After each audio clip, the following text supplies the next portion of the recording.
L'accélérateur.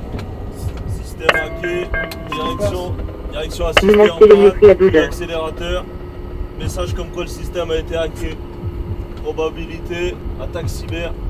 Ok, pour le groupe, on va débarquer. Le véhicule est immobilisé, on a perdu le contrôle. Vous venez de vivre dans les conditions réelles une cyberattaque sur un Griffon, le véhicule blindé multirôle de l'armée de terre, un véhicule bourré de technologie. Le premier effet, c'est l'atteinte à la mobilité. Là, en fait, le pilote, dès lors que l'attaque s'est déclenchée, n'avait plus du tout la possibilité d'accélérer, de donner de la vitesse, de la mobilité à son véhicule. L'accélération était à 0%.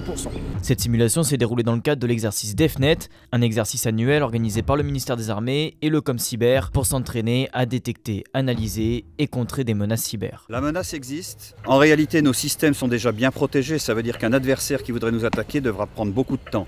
Il devra d'abord cibler nos moyens, les connaître, faire beaucoup de renseignements en amont, chercher la faille, chercher le point d'entrée, dimensionner l'outil et après le déclencher quand il le jugera utile.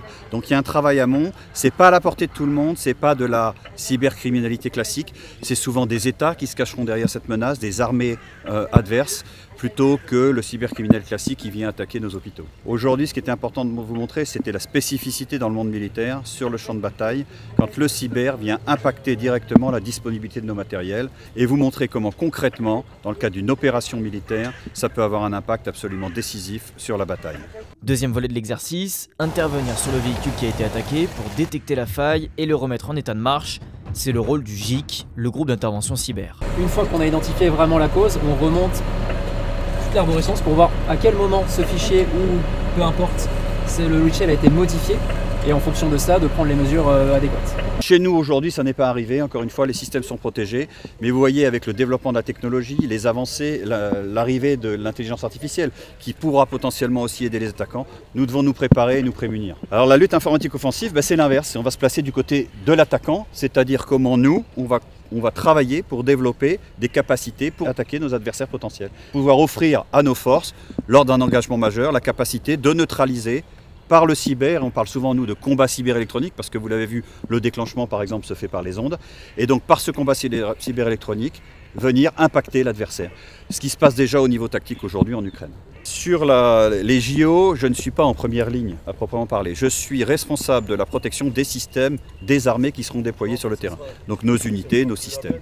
Ensuite, en revanche, si l'ANSSI venait à avoir besoin de renfort, nous sommes en mesure d'engager ce que vous avez vu là, nos groupes d'intervention cyber, pour venir appuyer l'État dans ce cas-là.